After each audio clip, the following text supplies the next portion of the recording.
दोस्तों, इश्क में इंसान अंधा हो जाता है। ऐसा ही होता है आज की घटना में।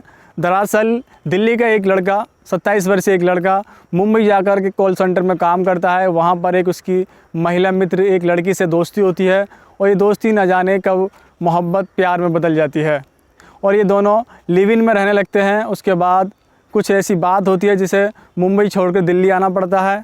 दिल्ली आने के बाद कुछ समय तक ठीक रहते हैं, लेकिन उसके बाद एक दर्दनाक घटना को अंजाम दिया जाता है जिसे सुनकर आपके रोंगटे खड़े हो सकते हैं। बेहद दर्दनाक घटना है।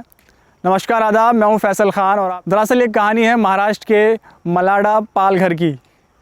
मलाडा पालघर में वो लड़की रहती थी और दिल्ली के थाना मेहरौली और मेहरौली का है छतरपुर इलाका, वहाँ का लड़का है और लड़की है मुंबई के पालघर की। दरअसल 2022 से पहले 2019 में वो लड़का जॉब के लिए मुंबई जाता है और मुंबई के कॉल सेंटर में उसकी जॉब लग जाती है। वहाँ पर वो जॉब तो करता है, लेकिन दोस्तों से मिलना जुलना उसकी आदत थी। वो कॉल सेंटर में काम करता था, उसके बोलचाल का तरीका अच्छा था और कम्युनिकेशन स्किल उसकी बहुत अच्छी थी। तो वो एक दिन डेटिंग ऐप के ज़रिए वो एक लड़की से मिलता है, एक महिला से मिलता है। उसकी शुरुआत होती है डेटिंग ऐप पर, बातचीत का सिलसिला आगे बढ़ता है। तो उसे जब पता लगता है लड़के को कि आफ्ताब नाम का जो लड़का है, वो जो लड़की है वो उसी जो जहाँ वो काम कर रहा है कॉल सेंटर के अंदर, वहीं की रहने वाली वो लड़की है। उसी के साथ वो काम करती है। पहले वो उन्हें पता नहीं था कि डेटिंग ऐप पर जो बातचीत कर रहे थे, कम्युनिकेट कर रहे थे, उन्हें नहीं पता था कि जो एक दूसरे से बात कर रहे हैं वो दोनों एक ही कंपनी के अंदर काम करते हैं। ये जो कंपनी है उसी में आफ्ताब नाम का एक लड़का है और दूसरी तरफ जो लड़की थी श्रद्धा, दोनों आपस जब उन्हें पता लगता है कि एक ही कंपनी के हैं हम लोग दोनों, तो उनकी जो दोस्ती होती है जल्द ही मोहब्बत में बदल जाती है। दोनों लिव इन रिलेशनशिप में रहने लगते हैं। लेकिन जब इस बात की खबर उन दोनों के माँ बाप को पता लगती है, यानी कि श्रद्धा की माँ को, उसके पिता को पता लगती है, तो वो जो परिवार है वो नहीं चाहता कि हमारी बेटी लिव इन में रहे, क्या किसी गैर बिरादर या गैर धर्म के व्यक्ति से उसकी शादी करे। तो वो उसका विरोध करते हैं और विरोध तो करते हैं, लेकिन बेटियां, जो उनकी बेटी थी श्रद्धा और उसका बॉयफ्रेंड आफ्ताब, वो दोनों परिवार के ख़िलाफ़ जाते हैं और अचानक से मौका पाते ही वो मुंबई छोड़कर दिल्ली आ जाते हैं। दिल्ली का एक थाना है मेहरौली और मेहरौली के इलाके का वो है इलाका छतरपुर। वहाँ पर आकर वो दोनों एक फ़्लैट लेते हैं किराए पर और वहाँ पर आकर वो रहने लगते हैं फ़्लैट के अंदर। और ज़िंदगी इनकी चल रही होती है, धीरे धीरे ज़िंदगी चल रही होती है। लेकिन जो माँ बाप थे उसके मुंबई के अंदर, वो परेशान थे कि कैसे अपनी बेटी का पता लगाया जाए। जहाँ श्रद्धा एक तरफ दिल्ली रह रही थी और उसका दोस्त मुंबई, दोनों सोशल मीडिया के ज़रिए एक दूसरे से कनेक्ट थे। श्रद्धा पूरे दिन का डेली रूटीन, जब से वो मुंबई से दिल्ली आई थी, वो पूरी जानकारी अपने दोस्त लक्ष्मण को देती थी। उसे बताती थी कि मैं आज वहाँ गई, आज मैं वहाँ गई, आज मैंने ये किया, आज मैंने वो किया। तो काफ़ी दिन गुजरते रहते हैं इसी तरह। फरवरी महीने से मई का महीना आ जाता है और मई में 18 मई के बाद से जब लक्ष्मण श्रद्धा को कॉल करता है, तो लगातार कई दिनों तक वो कॉल करता है, लेकिन उसका फ़ोन, श्रद्धा का फ़ोन रिसीव नहीं हो पाता। लक्ष्मण भी परेशान हो जाता है कि मेरी दोस्त कैसी है, क्या है, किस हाल में है, कुछ पता नहीं लग पाता है। और सोशल मीडिया भी जो अकाउंट्स थे उन पर भी कोई अपडेट नहीं था किसी भी तरह का।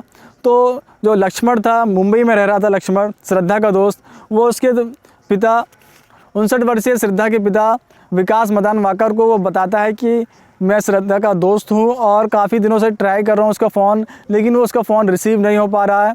तो जब ये पूरी जानकारी उसके पिता को पता लगती है, विकास मदान वाकर को, श्रद्धा के जो पिता हैं, उन्हें पता लगता है, तो वो भी काफ़ी परेशान हो जाते हैं। उन्हें भी एक डर लगा रहता है कहीं श्रद्धा के साथ अनहोनी तो नहीं हुई है, कोई अनहोनी तो बड़ी कोई घटना तो नहीं हुई है। तो काफ़ी परेशान हो जाते हैं। मुंबई से जब दिल्ली पहुंचते हैं तो दिल्ली का एक इलाका है छतरपुर, जो थाना मेहरौली के अंतर्गत आता है। जब वो पहुंचते हैं उसमें छतरपुर इलाके में, तो वहाँ जो उसका एड्रेस था लड़की का, जो उनकी बेटी का एड्रेस था श्रद्धा का, और उसका प्रेमी आफ्ताब जिस फ्लैट में रहते थे किराए पर, जब वो वहाँ पहुँचते हैं तो देखते हैं कि उस फ्लैट पे ताला लगा हुआ है। तो वो काफ़ी निराश हो जाते हैं कि शायद कोई बड़ी घटना हुई है। जब फ्लैट पर उन्हें ताला लगा हुआ नज़र आता है तो वो सीधे करीब के थाने मेहरौली में पहुंचते हैं, मेहरौली थाने में, और वहां जाकर अपनी बेटी की गुमशुदगी, अपहरण की रिपोर्ट दर्ज कराते हैं। जिसके बाद 8 नवंबर 2022 को FIR दर्ज हो जाती है आफ्ताब के ख़िलाफ़।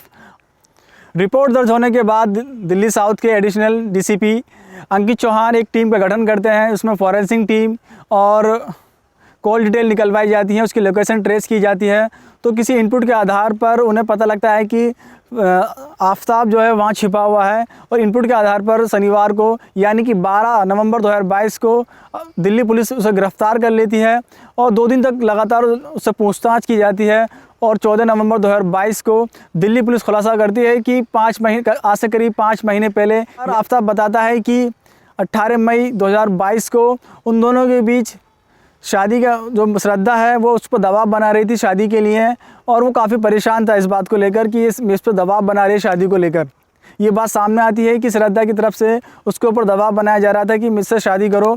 इन बातों को लेकर दोनों के बीच झगड़ा चल रहा था कई दिनों से, और आखिरकार 18 मई 2022 की रात को वो उसका गला दबाकर उसका कत्ल कर देता है, उसकी जान ले लेता है। आरोपी आफ्ताब श्रद्धा के सबको ठिकाने लगाने के लिए 300 लीटर की एक डीप फ्रीज खरीद कर लाता है और साथ ही एक आरी से उसके सब के टुकड़े करता है। कहते हैं कि उसके हाथ और पैर के 3-3 टुकड़े करता है और और उसके सब को पूरे टुकड़े करके कम से कम करीब 35 टुकड़े करता है और उसे फ्रीज में रख देता है, फ्रीज़र के अंदर। शव में से बदबू ना आए इसलिए उसमें अगरबत्ती लगाता है और स्प्रे छिड़कता है कि बदबू कम हो जाए और बदबू नहीं आए। और लगातार 18 दिन तक रात के 2 बजे वो घर से निकलता है दिल्ली में, और जो पिट्ठू बैग होता है गोल वाला उसमें वो थोड़े थोड़े टुकड़े जो उसके शव के थे उसमें रखता है और दिल्ली के अलग अलग इलाकों मेहरौली के जंगल में उन्हें फेंक देता है। और करीब 5 महीने बाद जब FIR दर्ज होती है उसके पिता के द्वारा, तब ये खुलासा होता है कि उसका जो श्रद्धा है उसका कातिल उसका बॉयफ्रेंड ही है, जिसके साथ वो मुंबई से दिल्ली के लिए आई थी, अपना घर बसाने के लिए आई थी। फ़िलहाल पुलिस ने उसे गिरफ़्तार कर लिया है और आगे पूछताछ की जा रही है। दोस्तों फ़िलहाल इस वीडियो में इतना ही, मुझे दीजिए इजाज़त। अगर आपको ये वीडियो पसंद आई हो तो लाइक करके शेयर कर दें। अगर आप इस वीडियो को फेसबुक पर देख रहे हैं तो इस पेज को फॉलो करें, अगर यूट्यूब पर देख रहे हैं तो सब्सक्राइब करें।